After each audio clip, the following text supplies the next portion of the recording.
그날 밤 한 장의 카드로 6남매가 살았습니다. 그런데 그 결제의 끝에서 아무도 예상하지 못한 사람이 나타났습니다. 세상에는 그런 사람이 있습니다. 자신은 밝고 해진 옷을 입으면서도 자식들 입에 들어가는 쌀밥에는 윤기가 흐르길 기도하는 사람. 충청도의 어느 작은 도시, 낡은 빌라 302호에는 그런 아빠가 살고 있었습니다. 한진수 씨, 나이 45. 그는 6남매의 세상이자 유일한 기둥이었습니다. 진수 씨의 하루는 남들보다 서너 시간 더 길었습니다. 낮에는 가구 공장에서 거친 나무를 깎았고, 밤에는 차가운 운전대를 잡고 취객들의 귀가를 도왔습니다. 갈라진 손등과 깊게 패인 눈가에는 늘 피로가 묻어 있었죠. 하지만 현관문을 열고 들어왔을 때 옹기종기 모여 자고 있는 6남매를 보면 그 피로조차 축복이라 여겼습니다. 17살 맏딸 서연이는 그런 아빠의 고단함을 누구보다 잘 알았습니다. 아빠가 잠시 잠든 틈을 타 땀 냄새 밴 점퍼를 세탁기에 넣으려던 날이었죠. 툭 하고 바닥으로 아빠의 낡은 지갑이 떨어졌습니다. 서연이 지갑을 주우며 호기심 어린 표정을 짓습니다. 지갑 모서리가 다 닳아 가죽이 벗겨진 상태입니다. 지갑 안에는 1,000원짜리 몇 장과 아이들의 증명사진이 전부였습니다. 그런데 지갑 안쪽 아주 깊숙이 숨겨진 칸에서 낯선 카드 한 장이 보였습니다. 검은색 바탕에 금색으로 새겨진 글자 VVIP. 어린 서연이가 보기에도 예사롭지 않은 물건이었죠. 어? 이게 뭐지? VVIP? 아빠, 이거 카드야? 장난감인가? 졸음 섞인 눈으로 거실로 나오던 진수가 소스라치게 놀라며 지갑을 낚아챕니다. 서연아! 그거 함부로 꺼내는 거 아니야! 이리 줘! 아빠, 이거 진짜 카드면 이걸로 우리 맛있는 거 사 먹으면 안 돼? 왜 아빠는 맨날 힘들게 일만 해? 진수가 지갑을 소중하게 어루만지며 서연의 머리를 쓰다듬습니다. 이건 아빠의 마지막 자존심 같은 거야. 그리고 우리 가족을 지켜주는 부적이고 정말로 죽을 것 같이 힘들 때가 아니면 이건 세상에 나오면 안 돼.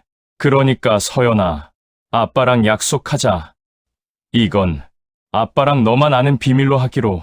그날 이후 서연이는 그 검은 카드를 잊었습니다. 아빠가 말한 죽을 것 같이 힘든 날은 영영 오지 않을 것 같았거든요. 아빠는 언제나 산처럼 그 자리에 있을 줄 알았습니다.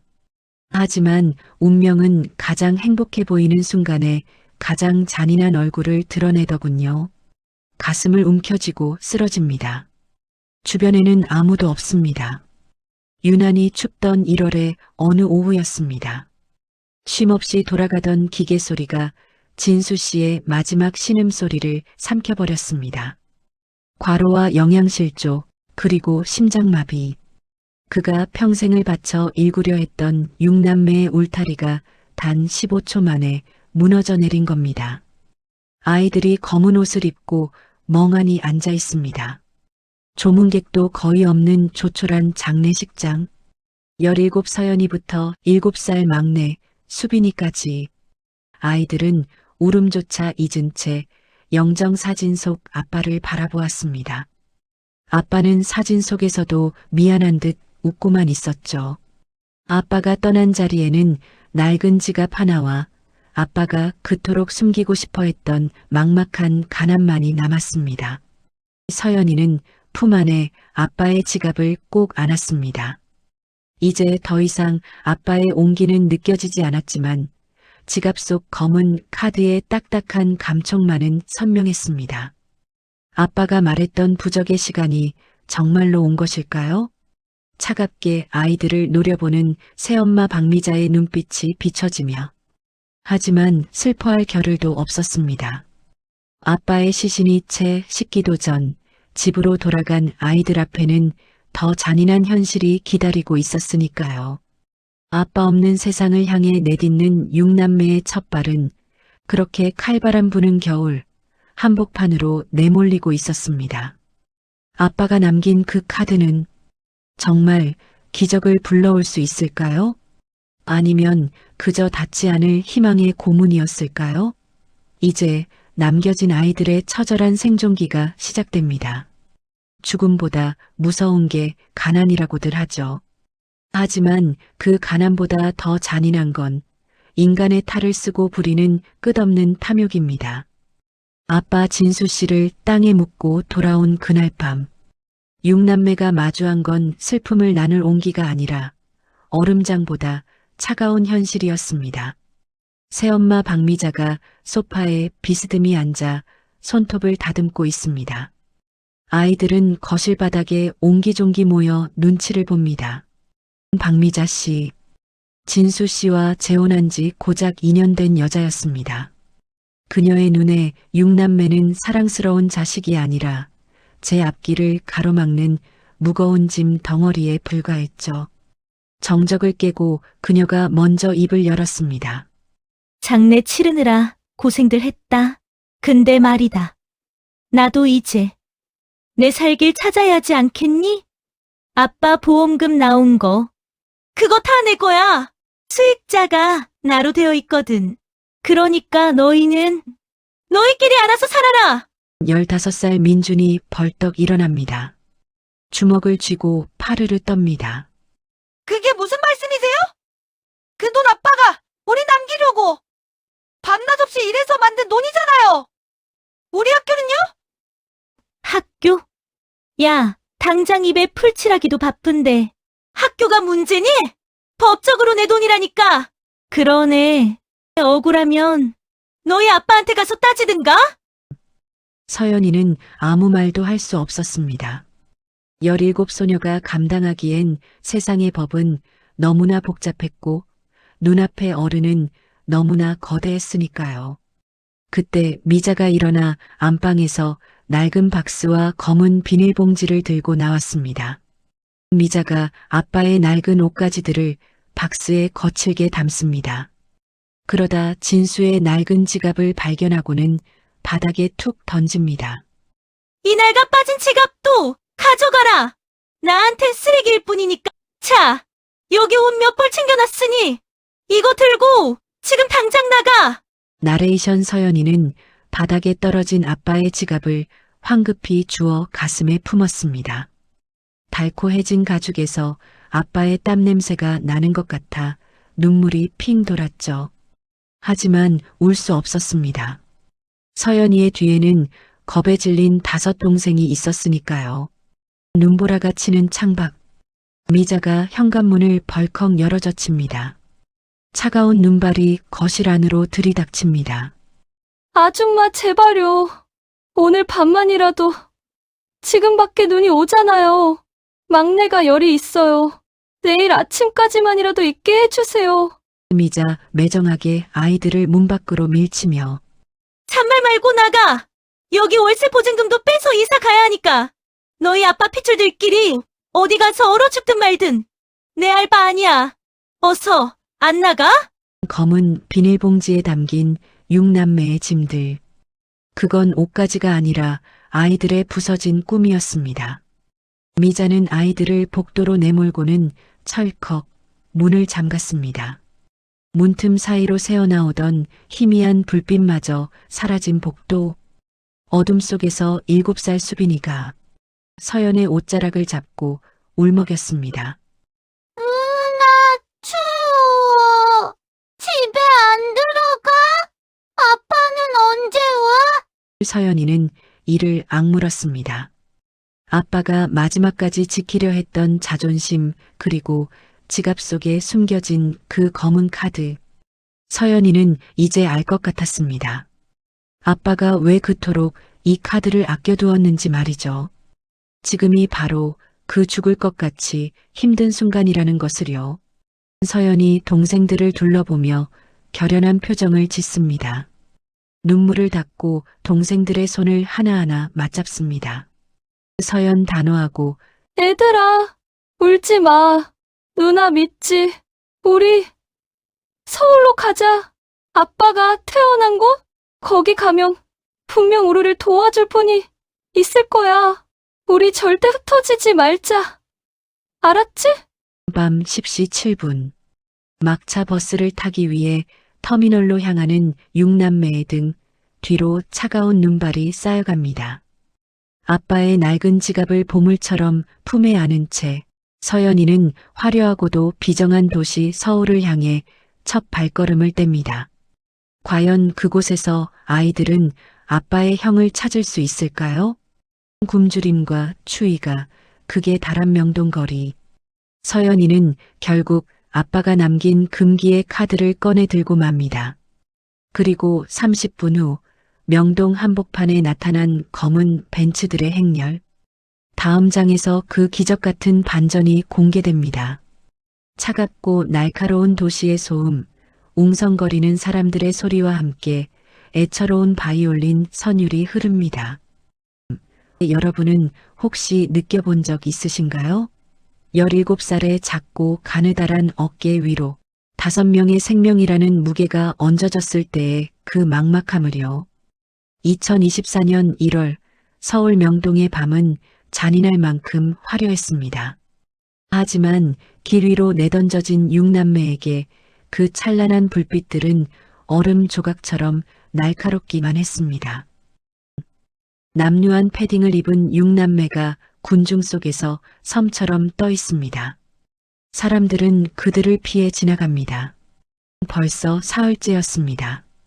충청도에서 무작정 올라온 아이들은 서울역과 터미널을 전전하며 밤을 지새웠죠. 단 한 톨의 밥알도 구경하지 못한 채 편의점 앞을 서성이는 것이 아이들이 할 수 있는 전부였습니다. 특히 서연의 등에 업힌 7살 막내 수빈이가 문제였습니다. 서연이 수빈의 이마를 짚어봅니다. 아이의 얼굴은 빨갛게 달아올랐고 숨소리가 거칠었습니다. 수빈아, 조금만 참아. 누나가 어떻게든 해볼게, 민준아. 동생들 손 꼭 잡아. 잃어버리면 안 돼. 누나, 나 배고파서 눈앞이 자꾸 깜빡거려. 저기 떡볶이 냄새 진짜 좋다. 호흡을 늦추며 명동의 노점상마다 김이 모락모락 피어오릅니다. 빨간 떡볶이, 노란 튀김, 뜨끈한 어묵 국물. 지나가는 사람들에겐 그저 흔한 간식이겠지만 사흘을 굶은 아이들에게 그것은 생명줄과도 같았습니다. 10살 동현이는 급기야 떡볶이 노점 앞에 멈춰서서 입술을 바르르 떨었습니다. 서연이 갈등하며 품 안에 낡은 지갑을 꺼냅니다. 손이 파르르 떨립니다. 서연이는 아빠의 낡은 지갑을 열었습니다. 그곳엔 아빠가 죽어도 꺼내지 말라던 아빠의 마지막 자존심인 검은 카드가 꽂혀 있었죠. 카드 뒷면에 정갈하게 적힌 글귀. 힘들면 형이 다 갚아줄게. 서연이는 그 문장을 손끝으로 문질렀습니다. 아빠, 미안해, 아빠가. 그토록 지키고 싶어 했던 자존심인데, 나 오늘 한 번만 비겁해질게. 나 혼자면 굶어도 되는데, 우리 애들이 죽을 것 같아. 떡볶이 노점 앞. 서연이 비장한 표정으로 아주머니에게 다가갑니다. 서연 기어들어가는 목소리. 저기 아주머니, 이 떡볶이 2인분만 주실 수 있을까요? 그리고 이 카드로 결제되나요? 노점 아주머니가 아이들의 행색을 훑어보더니 의아한 표정으로 검은 카드를 받아듭니다. 퉁명스러운 듯하지만 정이 묻어나는 어머! 학생! 카드가 뭐 이래?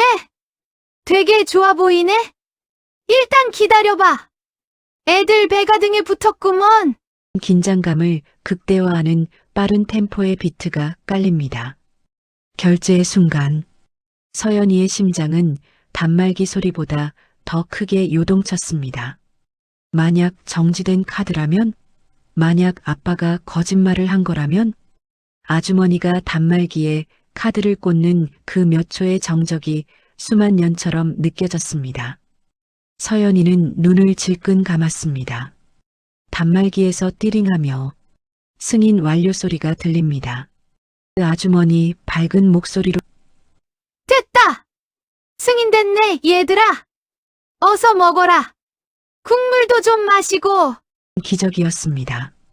2년 동안 단 한 번도 세상 밖으로 나오지 않았던 그 부적이 드디어 아이들의 생명을 구한 겁니다. 허겁지겁 떡볶이를 입에 넣는 동생들을 보며 서연이는 그제야 참았던 눈물을 터뜨렸습니다. 아빠의 자존심을 팔아од은 한 끼였지만 그건 아빠가 하늘에서 보내준 마지막 사랑이었죠. 장면 전환 화려한 태산그룹 회장실. 야근 중이던 한진호 회장의 휴대폰이 요란하게 울립니다. 긴박한 톤으로 바로 그 시각 서울 강남의 한 빌딩에서 서류를 검토하던 한진호 회장의 손이 멈췄습니다. 25,000원 결제 알림 문자. 사용처는 명동 이모네 떡볶이. 2년 전 연락이 끊긴 동생의 점퍼 주머니에 억지로 찔러 넣어주었던 그 비상용 카드였습니다. 진수냐? 진수 너니? 비서실장! 지금 당장 위치 추적해! 명동이야, 명동! 다음 챕터를 예고하는 웅장하고 희망적인 선율 카드가 깨어난 밤. 아빠가 남긴 낡은 지갑 속의 비밀이 15년의 세월을 건너 형에게 닿았습니다. 이제 명동의 어두운 골목으로 수십 대의 검은 차들이 몰려오기 시작합니다. 아이들의 운명을 바꿀 그 뜨거운 만남이 코앞으로 다가왔습니다. 긴박하고 웅장한 오케스트라 선율이 낮게 깔리며 시작됩니다. 25,000원. 누군가에게는 가벼운 술값 한 번이겠지만 누군가에게는 15년의 세월을 돌려놓는 기적의 열쇠였습니다. 명동 한복판, 낡은 떡볶이 노점에서 긁힌 이 작은 금액은 강남의 초고층, 빌딩 최상층을 뒤흔들기에 충분했습니다. 태산그룹 회장실. 진호가 휴대폰 화면을 뚫어지게 쳐다보고 있습니다. 손이 미세하게 떨립니다. 태산그룹 한진호 회장. 그는 2년 전 낡은 점퍼를 입고 찾아왔던 동생 진수를 기억합니다.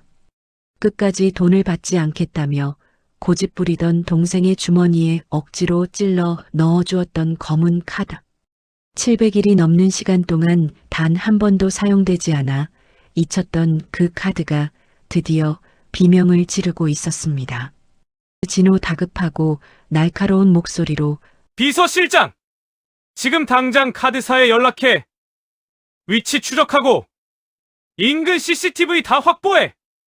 1분이라도 늦으면 안 돼! 내 동생이야! 내 동생이 거기 있어! 어두침침한 명동 골목 안쪽.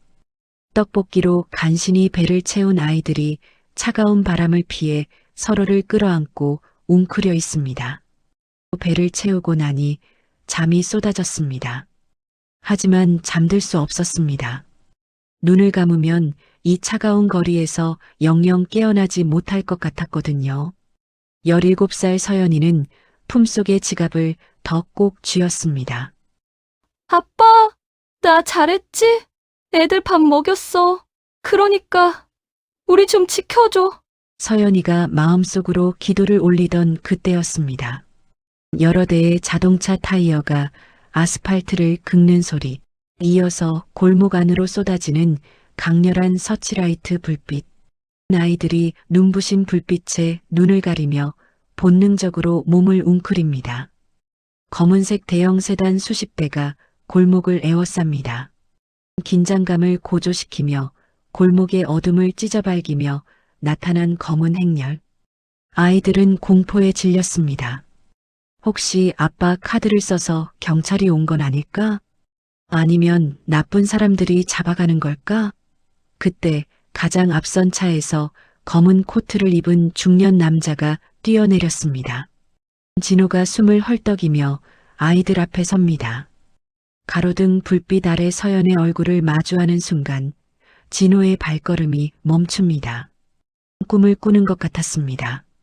15년 전 집을 나가던 그 고집 센 동생의 얼굴이 눈앞의 소녀에게 그대로 박혀 있었으니까요.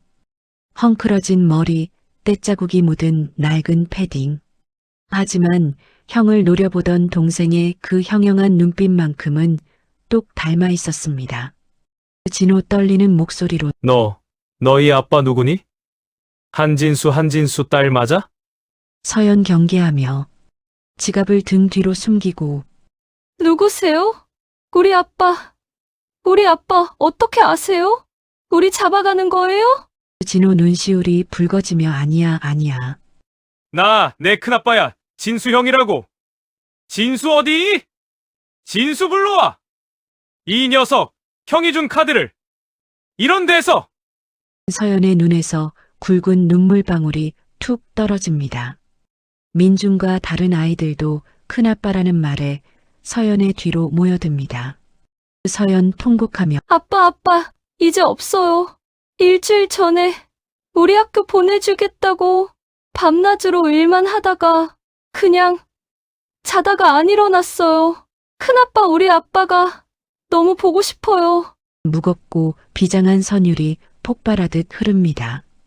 그 한마디가 진호의 심장을 도려냈습니다. 떳떳하게 성공해서 돌아오겠다던 동생, 형의 도움 따위 필요 없다며 큰 소리치던 그 바보 같은 동생이 고작 45의 나이에 차가운 흙 속으로 돌아갔다니요. 재계를 호령하던 거물 회장의 무릎이 아스팔트 바닥으로 사정없이 꺾였습니다.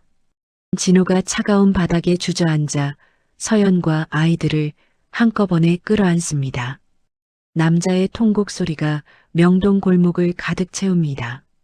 진호 가슴을 치며 오열하는 목소리. 미안하다. 이 못난 큰아빠를 용서해라. 내 동생. 그 바보 같은 놈이 혼자 얼마나 힘들었을까 서연아. 민준아 이제 됐다. 이제 안 추워도 돼. 큰아빠가 이제 죽어도 너희 안 놓는다. 번쩍이는 벤치의 헤드라이트가 아이들의 눈물을 보석처럼 비추었습니다. 사흘간의 지독한 추위와 굶주림이 큰아빠의 뜨거운 체온 아래 녹아내리기 시작했습니다. 아빠가 남긴 낡은 지갑 속 검은 카드는 결국 흩어졌던 천륜을 다시 이어주는 기적의 끈이 되었습니다. 진호가 자신의 코트를 벗어 서연에게 덮어주고 비서실장과 직원들이 아이들을 조심스럽게 차로 안내합니다. 지옥 같던 길 위의 생활이 끝났습니다. 하지만 이것은 시작일 뿐입니다. 아이들을 내쫓은 사악한 계모에 대한 단죄, 그리고 15년 만에 되찾은 가족의 진짜 이야기가 이제 막을 올리려 합니다. 희망차고 웅장한 엔딩곡이 흐르며 재벌가 대저택으로 입성한 6남매. 하지만 화려한 삶 뒤에는 또 다른 시련이 기다리고 있습니다. 서연이는 과연 새로운 가족들 사이에서 아빠의 자존심을 지켜낼 수 있을까요? 마지막 장에서 진정한 가족의 의미를 확인해 보시죠. 따스하고 포근한 느낌의 피아노와 현악기 선율이 흐릅니다.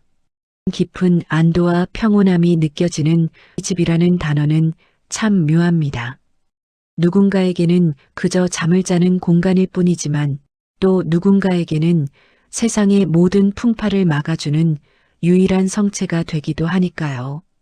2024년에 가장 추웠던 겨울을 명동 골목에서 보냈던 6남매에게 한남동의 대저택은 처음에는 낯설고 커다란 성처럼 느껴졌습니다. 하지만 그 성의 문을 연 것은 황금 열쇠가 아니라 가족이라는 이름의 뜨거운 체온이었습니다. 넓고 화려한 식탁, 진호의 가족과 6남매, 총 10명이 둘러앉아 저녁 식사를 하고 있습니다. 웃음소리가 끊이지 않습니다. 처음에는 눈치를 보던 아이들도 이제는 사촌들과 스스럼 없이 장난을 칩니다. 고등학생 서연이는 동갑내기 사촌 서윤이와 비밀 이야기를 나누는 단짝이 되었고, 무서운 형 같던 서준이는 민준이의 든든한 조력자가 되었죠.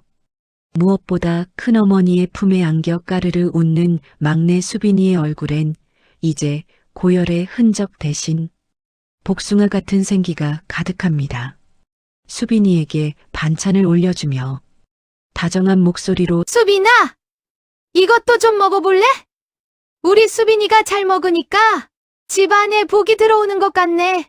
수빈 입안 가득 음식을 오물거리며 큰엄마, 수빈이 이제 안 배고파요. 여기 집 진짜 좋아요. 서늘한 기운이 감도는 법정 앞 복도. 수척해진 박미자가 진호의 구두 앞상에 매달려 있습니다. 빛이 있으면 그림자도 있는 법이죠. 아이들을 한겨울 눈밭으로 내몰았던 새엄마 박미자. 그녀는 법의 심판대 앞에서야 비로소 비굴한 눈물을 흘렸습니다. 진호 회장이 선임한 최고 수준의 변호인단은 아동유기와 횡령, 죄목을 단 한 치의 오차도 없이 증명해냈습니다. 미자 울먹이며 비굴하게 회장님, 제가 잘못했습니다. 애들이 사촌인 줄 알았으면 제가 그렇게 했겠어요? 한 번만 봐주세요. 보험금 다 돌려드릴게요. 진호가 미자의 손을 차갑게 뿌리치며 그녀를 내려다봅니다. 진호 서늘하고 위험 있는 목소리로 당신이 뿌린 대로 거두는 겁니다. 당신이 그 아이들을 내쫓을 때 그 애들이 느꼈을 공포를 생각하면 이건 아주 가벼운 형벌이죠. 다시는 우리 아이들 앞에 나타나지 마십시오. 인과응보. 탐욕으로 눈이 멀었던 여자는 그렇게 자신이 원하던 돈도 명예도 모두 잃은 채 역사의 뒤안길로 사라졌습니다. 그리고 시간은 흘러 아빠 진수 씨의 첫 번째 기일이 돌아왔습니다. 한적하고 평화로운 추모공원. 진수 씨의 묘 앞에 온 가족이 모여 있습니다. 서연이가 아빠의 사진을 닦습니다. 하늘은 맑았고 바람은 부드러웠습니다. 1년 전 그토록 시렸던 겨울바람과는 사뭇 다른 느낌이었죠. 서연이는 아빠의 영정사진 앞에서 환하게 웃어 보였습니다. 그리고 지갑 깊숙한 곳, 이제는 더 이상 쓸 일이 없는 그 검은 카드를 꺼냈습니다. 서연 아빠의 사진을 보며 조용히 읊조리는 목소리. 아빠, 나야. 서연이, 네 아빠가 그랬지? 이건 정말 죽을 것 같이 힘들 때만 꺼내는 부적이라고. 나 그때 아빠 약속 못 지켜서 미안해. 근데 아빠가 남긴 이 부적 덕분에 우리 진짜 큰아빠 만났어. 아빠 이제 우리 안 추워. 안 배고파. 그러니까 아빠도 거기서 맘 편히 쉬어. 사랑해. 서연이 카드를 낡은 지갑에 다시 넣고 옆에 서 있던 진호가 서연의 어깨를 감싸 안습니다. 서연이는 카드를 지갑에 다시 넣었습니다. 이제 그 카드는 결제 수단이 아니라 아빠의 사랑과 큰아빠의 진심이 담긴 우리 가족의 영원한 부적이 되었습니다. 진호는 동생의 사진을 보며 속삭였습니다. 진수야, 걱정 마라. 내 아이들, 내가 내 목숨을 다해서라도 잘 키울게. 가족들이 함께 웃으며 산 아래로 내려가는 뒷모습. 화면 위로 가족은 결국 연결되어 있습니다라는 자막이 흐릅니다. 깊은 여운을 남기며 천천히 가족이란 무엇일까요? 피 한 방울 섞이지 않아도 서로를 위해 문을 열어주는 마음, 낡은 지갑 속에 담긴 그 처절한 진심이 아닐까요? 비록 아빠는 곁에 없지만 그가 남긴 낡은 지갑 속의 유산은 6남매의 가슴 속에 평생 시들지 않는 꽃으로 남을 것입니다. 이 영상이 여러분에게 무엇으로 남았는지 궁금합니다. 구독과 좋아요로 함께 해주시고요. 댓글로 여러분의 생각을 들려주세요. 끝까지 함께 해주셔서 감사합니다. 다음 이야기는 오늘보다 더 조용하지만 더 오래 남을지도 모릅니다.